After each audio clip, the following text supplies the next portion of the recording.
Jesus had a great concern for people with physical blindness. There are many examples of miracles in the Gospels that show him curing someone with that illness. But at the same time, he also had very strong words, as we heard tonight, about people with spiritual blindness, people who didn't see things as they really were, people who made up things, who saw just what they wanted to see. Very often spoke about religious leaders who were blind in that way.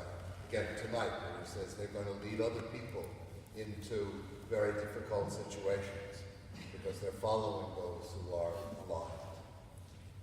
So I would want to suggest this evening, as we prepare for Lent together as a community, that maybe one of the things we can ask the Holy Spirit is show us ways in which the 40-day observance that begins on Wednesday can help us see things as they really are, can help us get past our own spiritual blindness. Because we all have it in different ways. We can be blind about ourselves, blind, for example, about the way in which we might be becoming overly dependent on things that we shouldn't be dependent on, even becoming addicted to them.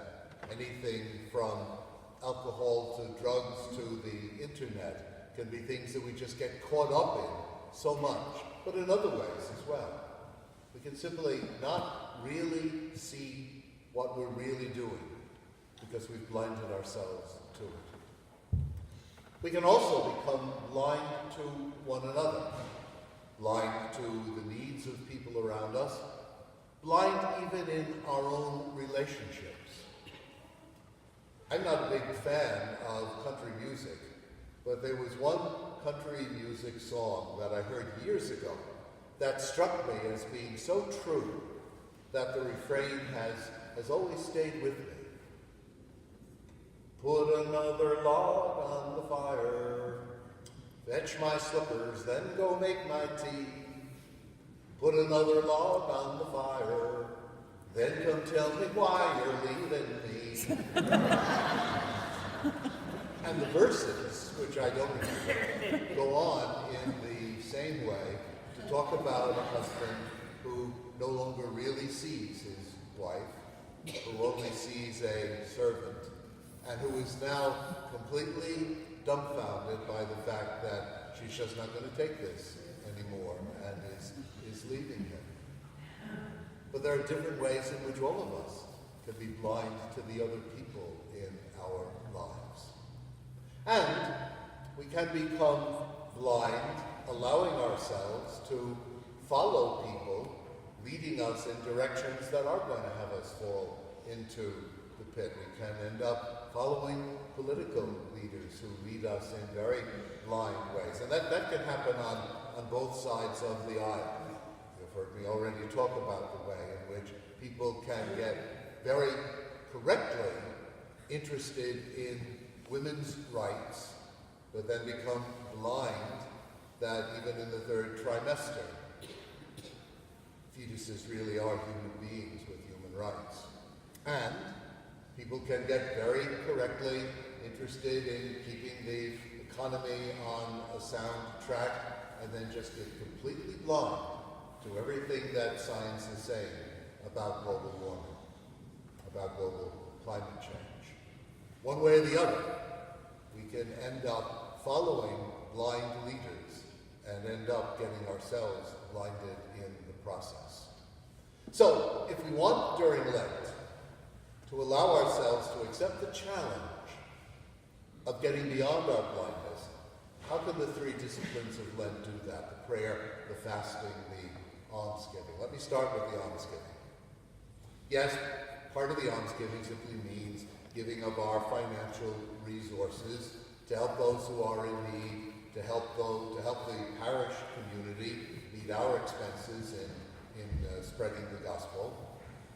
But I would suggest that almsgiving might also mean the way in which we give our time to other people, the way in which we allow ourselves during Lent to focus more deeply on the people who are important in our lives, on the people whom we love, whom we claim to love, but maybe we just forget about too easily. Maybe we too easily take for granted.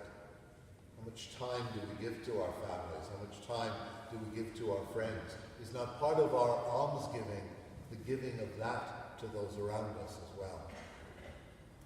In the same way, the fasting, yes, we all need, so not be the last one to say that I don't need to be more careful about my food intake, but that's not the only aspect of it.